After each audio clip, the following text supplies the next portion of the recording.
Hello students, last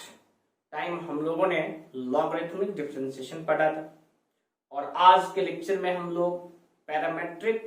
equation अगर दिए रहेंगे तो उनका डिफरेंशिएशन कैसे करना है सबसे पहले वो सीखेंगे। तो चलिए सबसे पहला हेडिंग दे दीजिए पैरामेट्रिक इक्वेशन। तो बच्चे जैसा कि पैरामेट्रिक इक्वेशन का यहाँ पे हमने स्टेटमेंट लिखा, पैरामेट्रिक इक्वेशन के स्टेटमेंट में क्या चीज है तो वो समझिए कि if x and y both are function of a third variable t then given equation are called parametric equation. यहाँ पे बोला ये जा रहा है कि अगर x और y दोनों का दोनों एक किसी तीसरे वेरिएबल जो कि यहाँ पे हम लोगों ने t एज्यूम किया है तो t का फंक्शन हो तो हम उसको पैरामेट्रिक इक्वेशन कहेंगे। एग्जांपल देखिए, जैसे कि मान लीजिए आपका x बराबर दे दिया 280 और यहीं पे y बराबर दे दिया 80 का स्क्वायर, ये हो गया आपको एक पैरामेट्रिक इक्वेशन। ठीक है, और इसमें ये जो t है उसको हम लोग कहते हैं थर्ड वेरिएबल, यहां पे लिख दिया है द थर्ड वेरिएबल t। ये t हमारा तीसरा वेरिएबल हो गया और उसको कहते क्या है तो उसको कहते हैं हम लोग पैरामीटर। क्या कहते हैं उसको हम लोग पैरामीटर, यानी कि ये एक इक्वेशन हो गया तो यहाँ पे जो इसका पैरामीटर हो जाएगा वो हो जाएगा t। इसी प्रकार से अगर मान लीजिए सेकंड एक और एग्जांपल दे दिया गया कि x बराबर साइन थीटा माइनस 1 और y बराबर कॉस थीटा प्लस 2, इसका मतलब ये भी एक पैरामेट्रिक इक्वेशन है, लेकिन किस वेरिएबल का तो थर्ड वेरिएबल यहाँ पे क्या है तो थीटा है। फिर यहीं पे अगर तीसरा एक और एग्जांपल दे दिया गया x बराबर a into 1 minus alpha square upon 1 plus alpha square और y बराबर दे दिया गया 2 alpha upon 1 plus alpha square, इसका भी मीनिंग ये हो गया कि ये एक पैरामेट्रिक इक्वेशन है और यहाँ पे जो पैरामीटर है यानी कि थर्ड वेरिएबल है वो है आपका अल्फा। एंड फोर्थ वन, अगर मान लीजिए यहाँ पे x आपका साइन स्क्वायर थीटा या फिर साइन थीटा दे दिया और y यहाँ पे 80 के स्क्वायर दे दिया, तो फिर आप बोलोगे सर यहाँ पे तो दो वेरिएबल है, एक थीटा भी है और t भी है, तो इसको क्या कहेंगे। तो सबसे पहला चीज तो ये एक पैरामेट्रिक इक्वेशन ही नहीं हुआ और यहाँ पे जो पैरामीटर होगा वो कुछ भी नहीं होगा, यानी कि नन होगा। क्लियर, सही है। तो यही है आपका पैरामेट्रिक इक्वेशन। अब इसी में आता है पॉइंट कि मेथड, यानी कि आप अगला जो हेडिंग दे दोगे वो ये दे दोगे कि मेथड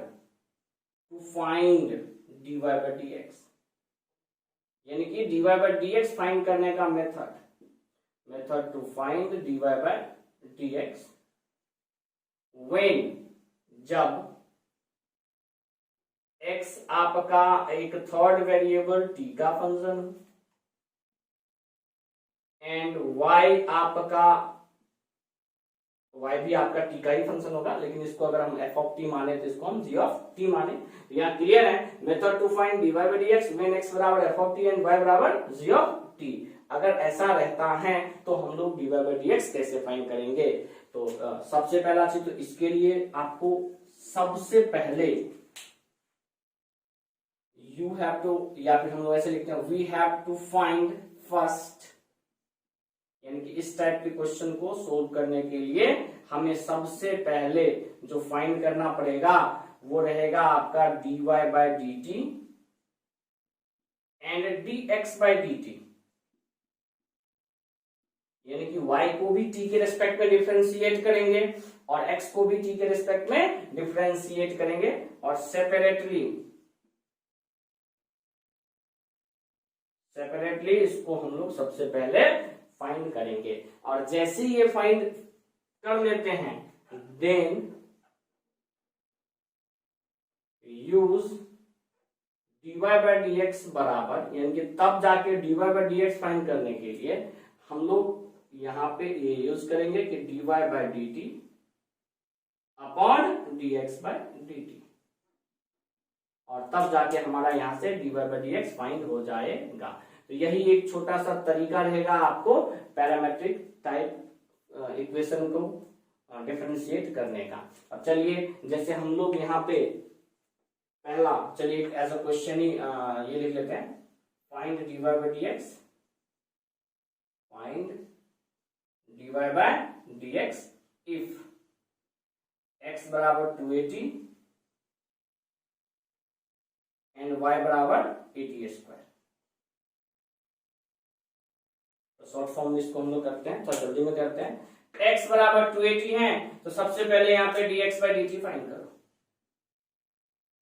यहाँ dx by dt क्या हो जाएगा, तो सिंपल 2a कांस्टेंट है तो बाहर और t का डिफरेंशिएशन 1 यानी कि dx by dt हो गया 2a।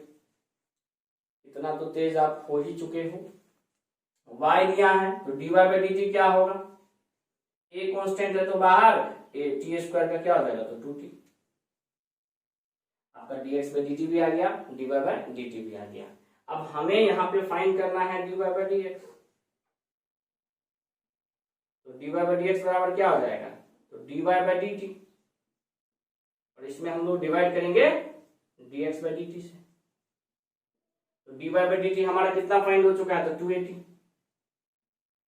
और dx by dt कितना फाइंड हो चुका है, तो 2a।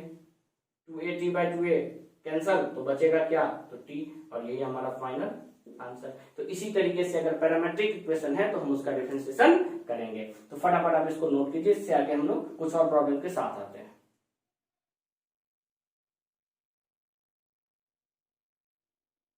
तो बच्चे आपका नेक्स्ट प्रॉब्लम है जो कि पैरामेट्रिक इक्वेशन से रिलेटेड है। यहाँ पे दे रखा है कि x बराबर 2t upon 1 plus T square and y बराबर 1 minus T square upon 1 plus T square. यानी ये चीज तो क्लियर है कि यहाँ पे x और y दोनों ही एक थर्ड वेरिएबल t का फंक्शन है। तो सबसे पहले इस टाइप के क्वेश्चन के लिए हम लोग जो सॉल्यूशन करेंगे, मान लीजिए बोर्ड में दे रखा है, तो सबसे पहले लिख देंगे गिवन x बराबर क्या दे रखा है, तो 2t upon 1 plus T square. इसे क्या करेंगे, तो डिफरेंशिएट करेंगे, किसके रिस्पेक्ट में, तो t के रिस्पेक्ट में। तो differentiate with respect to t, तो dx by dt, तो dx by dt क्या हो जाएगा, तो ये u by v के फॉर्म पे आएगा, यानी कि बाय वाले का स्क्वायर, यानी कि 1 प्लस टी स्क्वायर का ये हो जाएगा आपको स्क्वायर। फिर 1 प्लस टी स्क्वायर कॉन्स्टेंट रखे, 2t का डिफरेंशिएशन 2 हो जाएगा, फिर माइनस 2t को कांस्टेंट रखे, 1 प्लस टी स्क्वायर का डिफरेंशिएशन, तो 1 का खत्म यानी कि 0 और टी स्क्वायर का हो जाएगा 2t। और जैसे इसको हम लोग फाइंड करने की कोशिश करेंगे तो यहाँ पे देख लीजिए 2 से मल्टीप्लाई होने के बाद, या 2 कॉमन ले लीजिए ना, 2 कॉमन ले लीजिए क्योंकि 2 इसमें भी है 2 इसमें भी है, तो यहाँ बचेगा 1 प्लस टी स्क्वायर, और यहाँ माइनस में 2t स्क्वायर बचेगा।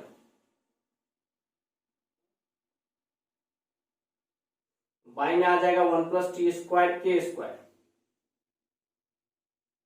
ठीक है। और जब फाइनल इसको सोल्व कीजिएगा, फाइनली ये आंसर दे देगा 2 इंटू 1 माइनस टी का स्क्वायर, और बाई में 1 प्लस टी स्क्वायर का स्क्वायर। ये हो गया आपका dx by dt। नाउ और क्या दे रखा है, तो y बराबर दे रखा है आपको 1 minus T square upon 1 plus T square. इसको भी हमें t के रेस्पेक्ट में ही डिफरेंशिएट करना पड़ेगा। तो dy by dt यहाँ क्या हो जाएगा, तो सबसे पहले बाय वाले का स्क्वायर करिए, यानी कि 1 प्लस टी स्क्वायर का स्क्वायर। 1 प्लस टी स्क्वायर अगर कांस्टेंट लेते हैं तो 1 माइनस टी स्क्वायर का डिफरेंशिएशन, तो 1 का डिफरेंशिएशन 0 और टी स्क्वायर का हो जाएगा माइनस 2t, फिर बीच में माइनस, यहाँ पे 1 माइनस टी स्क्वायर अगर कांस्टेंट लेते हैं तो 1 प्लस टी स्क्वायर का डिफरेंशिएशन हो जाएगा 2t। और इस प्रकार से ऊपर में तो मल्टीप्लाई डिवाइड करोगे ही, बाई में तो क्लियर है कि 1 प्लस टी स्क्वायर का स्क्वायर यानी कि होल स्क्वायर, और ऊपर में आपका ध्यान से देखो तो 2t कॉमन है,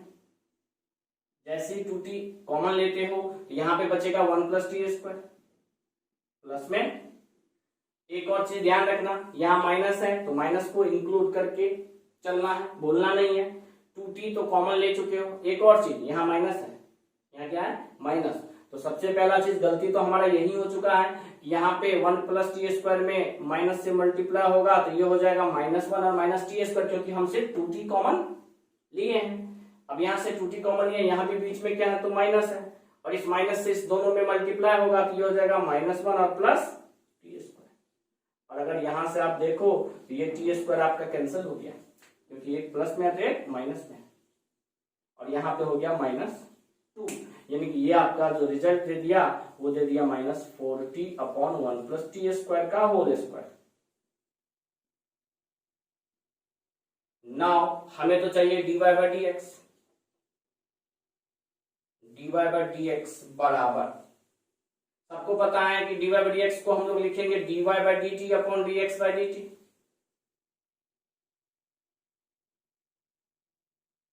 dy/dt क्या है, तो dy/dt है आपको 2 × 1 - t² / 1 + t² का होल स्क्वायर, और बाई में dx/dt क्या है, तो यहाँ पे हमने फाइंड किया है, ये है आपका -4t/1 + t² का स्क्वायर, ये भी आपका कैंसिल, ये 2 से 2 कैंसिल। तो आपका जो फाइनल रिजल्ट आ गया, ऊपर में आ गया 1 - t² और बाई में आ गया -2t। तो चाहे तो आप ऊपर में माइनस को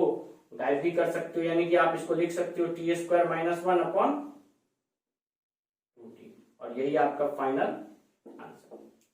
तो ये आपका फाइनल आंसर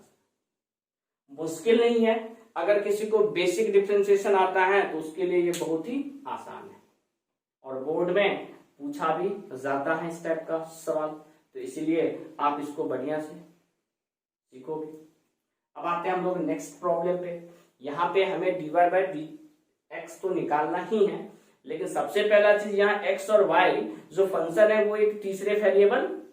कौन सा यहाँ पे थर्ड वेरिएबल है, तो यहाँ पे थर्ड वेरिएबल आपका थीटा है, तो उस थीटा का फंक्शन है। तो जब हम लोग dy/dx फाइंड कर लेंगे, उसमें भी थीटा के प्लेस पे लास्ट में हमको क्या रखना है, तो π/4 रखना है यहाँ पे। तो चलो सबसे पहले गिवन है, जो गिवन है उसको आप डिफरेंशिएट करो। तो x बराबर दे रखा है आपका 3 cos theta minus cos cube theta. तो इसको हम लोग थीटा के रेस्पेक्ट में डिफरेंशिएट करेंगे, तो dx/d थीटा बराबर 3 sin थीटा। अच्छा, cos का हो जाता है माइनस साइन, सब बच्चे को पता होगा, तो माइनस आगे इंक्लूड कर दिया। cos क्यूब के लिए डिफरेंशिएशन हो जाएगा 3 cos स्क्वायर, और जब cos की बारी आएगी तो cos का डिफरेंशिएशन होता है माइनस साइन, तो इसलिए माइनस इसको क्या बना देगा प्लस, और ये हो जाएगा साइन। दोनों में कॉमन देखा जाए तो साइन थीटा आपका कॉमन हो जाएगा, 3 भी कॉमन हो जाएगा, और जैसे हम लोग 3 sin थीटा कॉमन लेंगे तो यहाँ cos स्क्वायर थीटा बचेगा, और यहाँ पे ऐसा करो ना, -3 sin थीटा कॉमन ले लो। तो जैसे हम लोग -3 sin थीटा कॉमन ले लेंगे तो उस तरीके से यहाँ 1 बच जाएगा, यहाँ बीच में आपको माइनस बचेगा और cos स्क्वायर थीटा बचेगा, और 1 - cos स्क्वायर थीटा सब बच्चे जानते हैं कि sin स्क्वायर थीटा होता है, यानी इस प्रकार से ये हो गया आपका -3 sin theta into sine square theta, और ओवरऑल हो गया -3 sin क्यूब थीटा। ये तो हमने dx/d थीटा निकाला। अब y देख लो क्या दे रखा है, y है आपका 3 sin theta minus sine cube theta, और यहां से हम dy/d थीटा फाइंड करेंगे, तो साइन का हो जाता है cos, ये हो जाएगा 3 cos थीटा, साइन क्यूब है तो 3 sin स्क्वायर, और फिर साइन का डिफरेंशिएशन cos कॉमन ले लिए, cos के साथ साथ 3 भी कॉमन आएगा, 3 cos थीटा कॉमन लेने के बाद बच जाएगा 1 - sin square theta. 1 - sin square theta की जगह पे फिर से आप क्या लिख दोगे, तो cos स्क्वायर थीटा, यानी कि आपका हो गया 3 cos theta into cos square theta, और cos स्क्वायर इंटू cos, यानी कि ये आपका ओवरऑल हो गया 3 cos क्यूब थीटा। हाँ, हमें dx/dt मिल गया, d थीटा मिल गया, dy/d थीटा मिल गया। अब हमें चाहिए dy/dx। Now dy by dx बराबर, तो dy बाय dx को आप लोग लिखोगे dy अपॉन डी थीटा, और यहाँ लिखोगे dx अपॉन डी थीटा।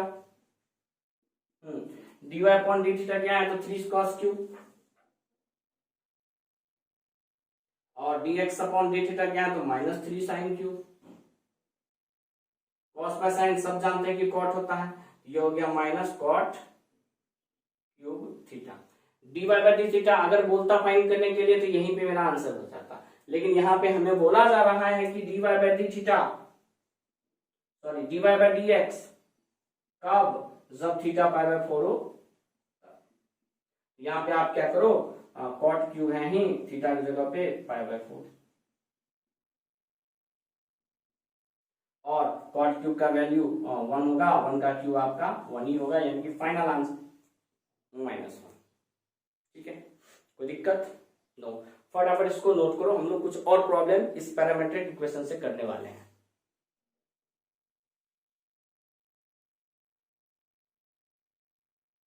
तो बच्चे आपका नेक्स्ट प्रॉब्लम है पैरामीट्रिक इक्वेशन से। यहाँ पे x का वैल्यू दे रखा है a into root under cos 2t into cos t। तो चलिए सबसे पहला चीज जो गिवन है उसको डिफरेंशिएट करते हैं। तो given x equal to a root under में cos 2t into cos t। चलिए इसको डिफरेंशिएट करेंगे t के रिस्पेक्ट में, तो dx बाई dt बराबर क्या होगा, a रूट cos 2t को कांस्टेंट रखें, और इस cos t का डिफरेंशिएशन हो जाएगा माइनस साइन t, फिर प्लस a cos t को कांस्टेंट रखें, इस रूट अंडर का डिफरेंशिएशन हो जाएगा 1/2 रूट अंडर, जो भी पार्ट है वो पार्ट,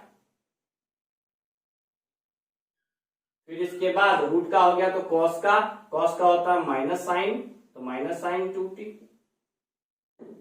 फिर cos के बाद 2t का हो जाएगा 2। तो बारी बारी से सबका डिफरेंशिएशन किए, अब सोल्व करते हैं। ये 2 से 2 कैंसल, यहां अगर एलसीएम की बात की जाए तो रूट के अंदर में जो आपका cos 2t है वो एलसीएम हो जाएगा, ये कंप्लीटली इसके साथ मल्टीप्लाई हो जाएगा, तो ये हो गया माइनस a साइन t, और ये जो रूट के साथ मल्टीप्लाई होगा, कहने का मतलब रूट अंडर cos 2t को रूट अंडर cos 2t से मल्टीप्लाई करोगे तो 2 बार हो गया, तो रूट क्या हो जाएगा, कैंसिल हो जाएगा, हट जाएगा, और यहां बच गया minus a cos t into sign. अब दोनों में ही आप क्या करो, तो माइनस a कॉमन ले लो, जैसे ही माइनस a कॉमन ले लोगे तो ये बच जाएगा sine t into cos t 2t, और यहां plus cos t into sine 2t, यानी कि ये भी एक आपको फॉर्मूला पे आ रहा है जो कि ट्रिगो का है। यहाँ पे sign A cos B plus cos A sine B का फॉर्मूला हो गया, जो कि होता है साइन ए प्लस बी, यानी कि यहाँ पे हो जाएगा आपका माइनस ए इंटू साइन 3t अपॉन में रूट अंडर कॉस 2t। तो अब हम लोग dx बाई dt फाइंड कर चुके हैं, अब हम लोग dy बाई dt पे आते हैं। तो सबसे पहला चीज यहाँ गिवन क्या है, तो y का वैल्यू गिवन वाला लिख लो, y है आपका a into root under cos 2t into cos t, sorry sine t।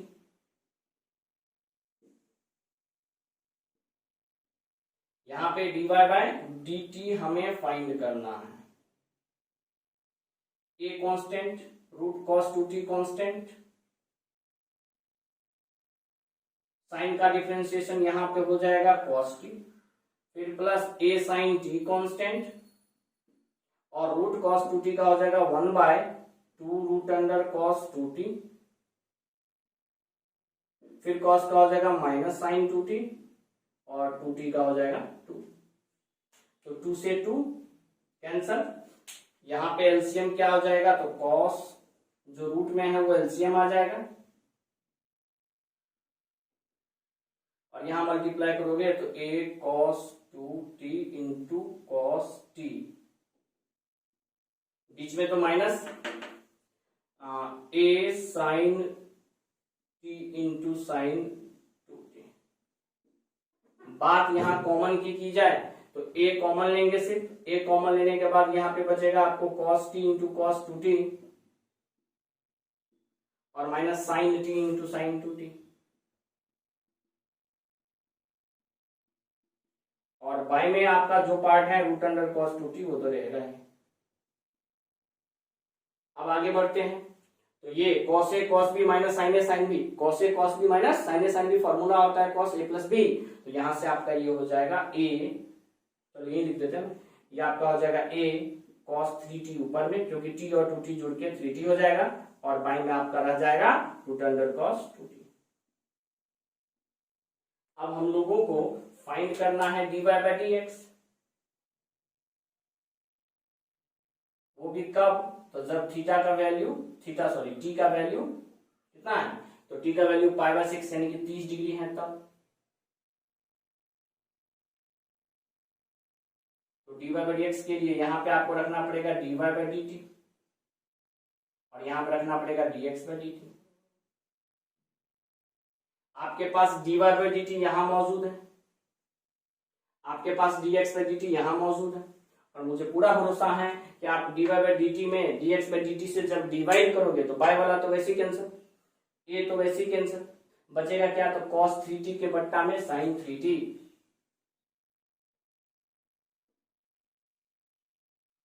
और cos बाय sin सब बच्चे जानते हैं क्या हो जाएगा, तो cot, ये हो गया माइनस cot 3t, और t के प्लेस पे रखना है पाई बाय 6 यानी कि 30 डिग्री, तो ये हो जाएगा cot पाई बाई 2 यानी कि 90 डिग्री। और सब बच्चे अच्छे से जानते हैं कि cot 90 का वैल्यू 0 होता है, तो यहाँ माइनस 0 लिखने की जरूरत नहीं है, सिंपल 0 लिख दो, वही तुम्हारा फाइनल आंसर। अब आगे बढ़ते हैं, देखो ये तो तरीका है ही कि separately dx by dt dy by dt find करके फिर dy बाई dx फाइंड करो। अब मान लो ऑब्जेक्टिव में पूछ दिया तो इतना लेंदी करने की क्या जरूरत है, वहां पे तो हमें एकदम शॉर्टकट जल्दी में करने वाला तरीका चाहिए। तो इसके लिए जैसे देखिए हमें यहाँ dy बाई dx चाहिए ना, तो dy बाई dx तो सब बच्चे जानते हैं कि ऊपर में dy बाई dt यानी कि y को डिफरेंशिएट करना है t के रेस्पेक्ट में, और बाई में dx बाई dt यानी कि x को डिफरेंशिएट करना है t के रेस्पेक्ट में। तो आप डायरेक्टली कर सकते हो, ये आपका y है, इसको डिफरेंशिएट करो t के रेस्पेक्ट में, तो a कांस्टेंट है तो बाहर ही रहेगा, sin t का डिफरेंशिएशन cos t, फिर माइनस t कांस्टेंट यहां लेंगे, cos का हो जाएगा माइनस sin t, और फिर आपको यहाँ पे बीच में प्लस cos t कांस्टेंट रहेगा, और t का डिफरेंशिएशन हो जाएगा 1,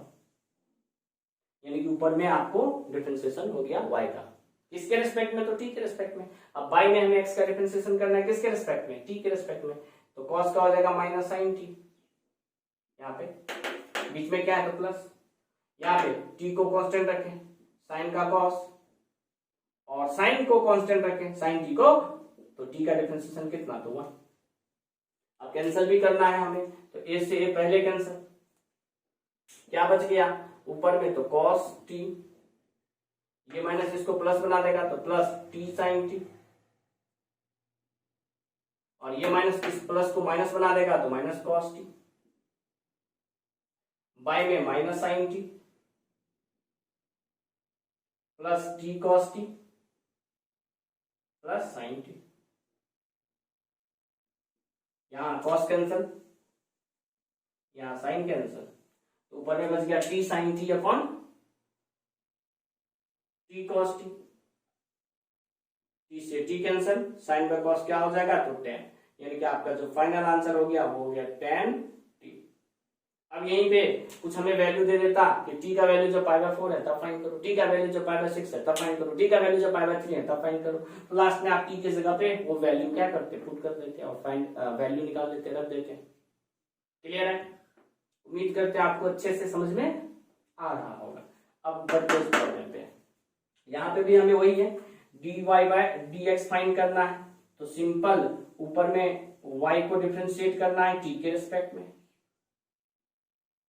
और बाई में हमें x को डिफरेंशिएट करना है t के रिस्पेक्ट में। चलो ध्यान दो,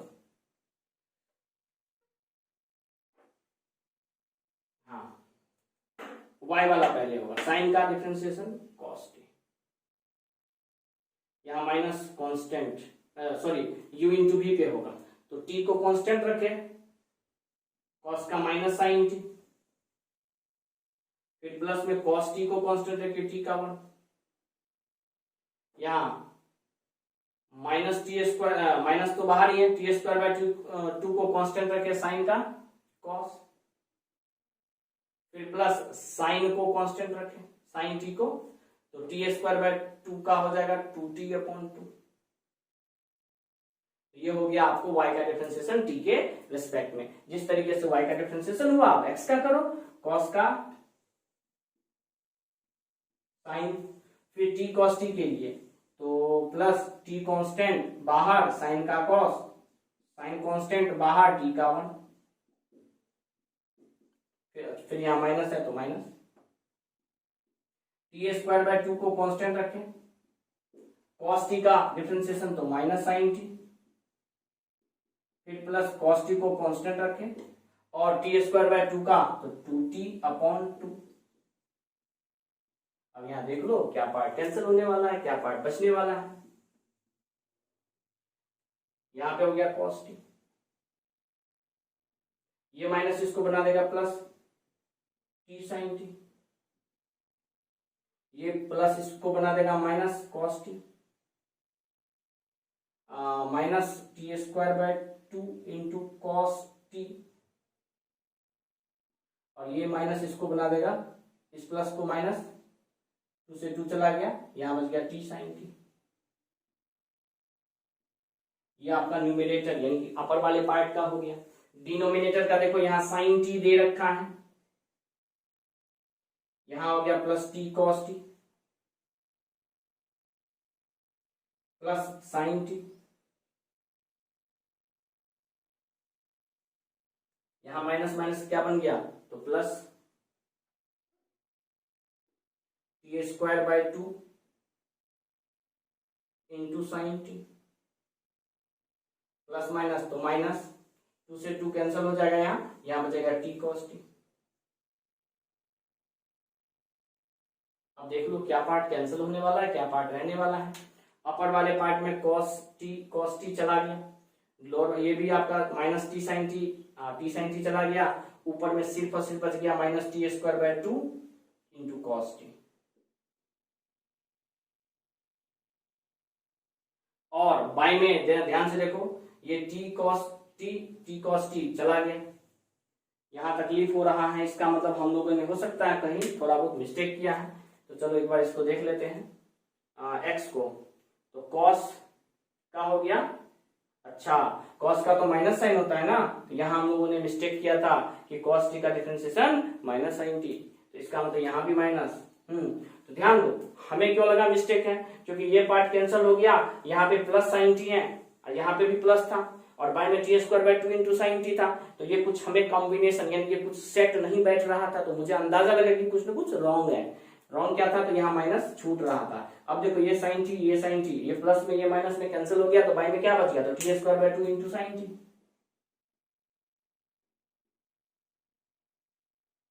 तो टी स्क्वायर बाय 2 कैंसिल, और कॉस बाय साइन क्या हो गया, तो कॉट, यानी कि आपका आंसर हो गया minus cot T, final answer. मुश्किल नहीं है, बहुत ही आसान है, बहुत ही सिंपल है, तो फटाफट इसको आप नोट कीजिए। तो बच्चे आपका जो नेक्स्ट है वो है method to find the differential coefficient of F X with respect to G X, यानी कि ये बोला जा रहा है कि किसी एक फंक्शन का किसी दूसरे फंक्शन के रिस्पेक्ट में डिफरेंशिएशन फाइंड करने को। तो उसके लिए नियम है कि पहले वाले फंक्शन को, स्टेप 1 में बोला है कि पहले वाले फंक्शन को u मान लो, दूसरे वाले को v, फिर du by dx और dp by dx separately find करो, और वो फाइंड करने के बाद जो पैरामेट्रिक फॉर्म लगाते थे du by dv वो यूज करो। कहने का मतलब ये सिमिलर है पैरामेट्रिक इक्वेशन से, ठीक है। अब जैसे कि आगे यहाँ पे कह रहे हैं डेरिवेटिव ऑफ ln x के पावर tan x का विथ रिस्पेक्ट टू x के पावर x का, तो चलिए इसको हम दो तरीके से बनाते हैं। सबसे पहले मान लेते हैं कि let u equals to ln x to the power tan x। अब बच्चे जानते हैं कि ln x के पावर 10x को हम लोग लिख सकते हैं e के पावर में 10x into ln of ln x। अब इसका डिफरेंशिएशन करना है x के रिस्पेक्ट में, तो du बाई dx क्या होगा, तो e के पावर x का डिफरेंशिएशन हमेशा e के पावर x ही होता है, तो e के पावर में 10x into ln of ln x। फिर इसके बाद 10x को कांस्टेंट रखें, ln ऑफ ln x का 1 बाय ln x और ln x का 1 बाय x, फिर बीच में plus ln of ln x को कांस्टेंट रखें और 10x का सेक स्क्वायर x। ये हो गया आपको ln x के पावर 10x का डिफरेंशिएशन। फिर इसी प्रकार से x के पावर x का भी फाइंड करेंगे, लेकिन यहाँ पे e के पावर जो 10x into ln of ln x है, ये इसके जगह पे आप वापस या तो u लिख सकते हो या तो ln x के पावर में 10x लिख सकते हो। यहाँ पे आपका क्या हो गया, तो यहाँ हो गया 10x के बाई में x ln x, और यहाँ पे आपका हो गया sec square x into ln of ln x। अब जैसा कि बच्चे du बाय dv हम लोगों ने फाइंड कर लिया, du बाय dx हम लोगों ने फाइंड कर लिया, उसी प्रकार से v मान लो x के पावर x, और इसको हम लोग लिखेंगे e के पावर में x ln x, और यहां से dv बाय dx आपका हो जाएगा कि e के पावर x का डिफरेंशिएशन तो हमेशा e के पावर x ही होता है, x कांस्टेंट रखे ln x का 1 बाय x और प्लस ln x कांस्टेंट रखे तो x का हो जाएगा 1। यहाँ x से x कैंसल और वापस तुम e के पावर x ln x के प्लेस पे x का पावर x रख दोगे और यहाँ आ जाएगा 1 प्लस ln x। नाउ हमें तो du बाय dv चाहिए, जो कि लिखना पड़ेगा du upon dx upon dv upon dx, और इसे फाइनल नोट करने के बाद जो हो जाएगा वही तुम्हारा फाइनल आंसर। यहाँ ऊपर में लिख दोगे ln x के पावर में 10x, फिर इंटू में यहाँ 10x के बाई में x ln x और plus sec square x into ln of ln x। ये हो गया न्यूमरेटर, और डिनोमिनेटर में हो गया x के पावर में x और 1 प्लस ln x, और यही तुम्हारा फाइनल आंसर। अब जैसे कि ये आपका प्रॉब्लम हुआ, अब हम लोग नेक्स्ट इस प्रॉब्लम को कहना है कि derivative of cos inverse 2x square minus 1 with respect to root under 1 minus x square. इसको जल्दी बनाने के लिए आप क्या कीजिएगा कि सबसे पहले इसको एज्यूम कर लीजिएगा u, इसको एज्यूम कर लीजिएगा v, और आपका जो du बाई dv हो जाएगा वो कुछ इस प्रकार से कि ऊपर में यानी कि न्यूमरेटर वाले पार्ट में, अंश वाले पार्ट में इसका डिफरेंशिएशन और डिनोमिनेटर वाले पार्ट में उसका डिफरेंशिएशन। तो चलिए कॉस इनवर्स का डिफरेंशिएशन क्या होता है, तो कॉस इनवर्स का डिफरेंशिएशन होता है minus 1 upon root under 1 minus x square, यहाँ पे x के जगह पे हो जाएगा 2x स्क्वायर माइनस 1 का होल स्क्वायर। फिर इसके बाद कॉस इनवर्स के बाद इसका डिफरेंशिएशन करना पड़ेगा 2x स्क्वायर का, तो हो जाएगा 4x, और माइनस 1 का तो जरूरत ही नहीं है क्योंकि 0, और बाई में जब हम लोग root under 1 minus x square का डिफरेंशिएशन करेंगे तो वो हो जाएगा 1 by 2 root under 1 minus x square, और इंटू में हो जाएगा 1 माइनस एक्स स्क्वायर का डिफरेंशिएशन माइनस 2x। तो ये चलिए आपका डिफरेंशिएशन हो गया। यहाँ कुछ पार्ट कैंसिल होने वाला है तो उसको कैंसिल कर दीजिए, जिसमें ये माइनस चला गया, ये 2 से 2 चला गया, ये x से x चला गया। ठीक है बच्चे, अब जैसा कि आप यहाँ पे देख रहे हो बचेगा क्या, तो ये वाला पार्ट सबसे ऊपर चला जाएगा, तो हो जाएगा 4 into root under 1 minus x square, और बाएं में ये वाला पार्ट रहेगा root under 1 minus 2x square minus 1 का होल स्क्वायर, और इसमें भी हमें x के जगह पे पुट करना है 1/2, तो पुट x बराबर 1/2, और जैसे हम लोग x की जगह 1/2 पुट करेंगे तो du by dv equals to 1/2 put करो तो ये हो गया 4 इंटू रूट अंडर 1 माइनस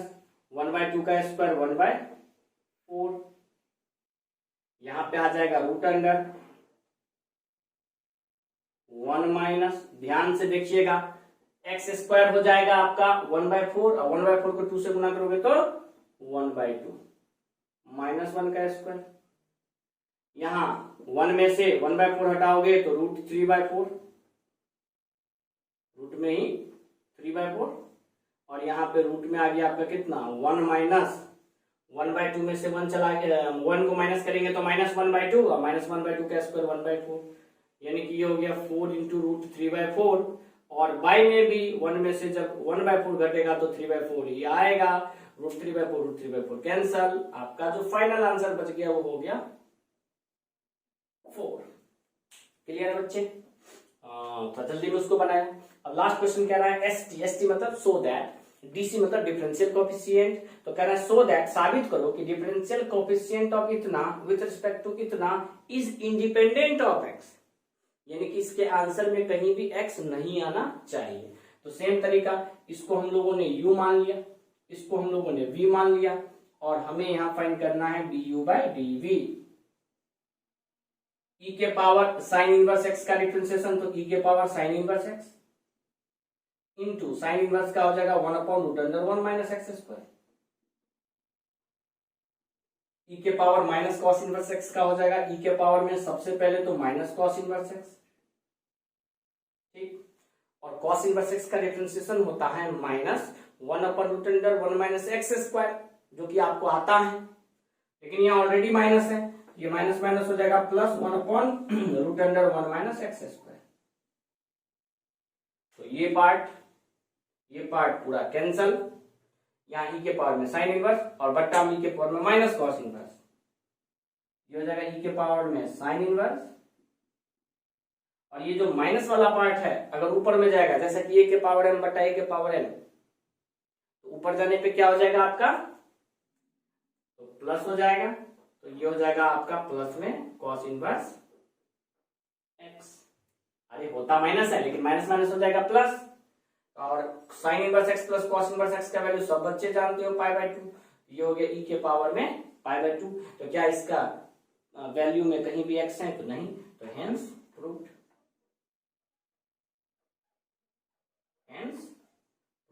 और यहीं पे हमारा ये जो पार्ट है वो कंप्लीट होता है। तो आज के लेक्चर में हम लोगों ने एक तो पैरामेट्रिक इक्वेशन का डिफरेंशिएशन सीखा, और साथ ही साथ हम लोगों ने किसी भी एक फंक्शन को किसी दूसरे फंक्शन के रिस्पेक्ट में डिफरेंशिएट करना हो तो वो सीखा।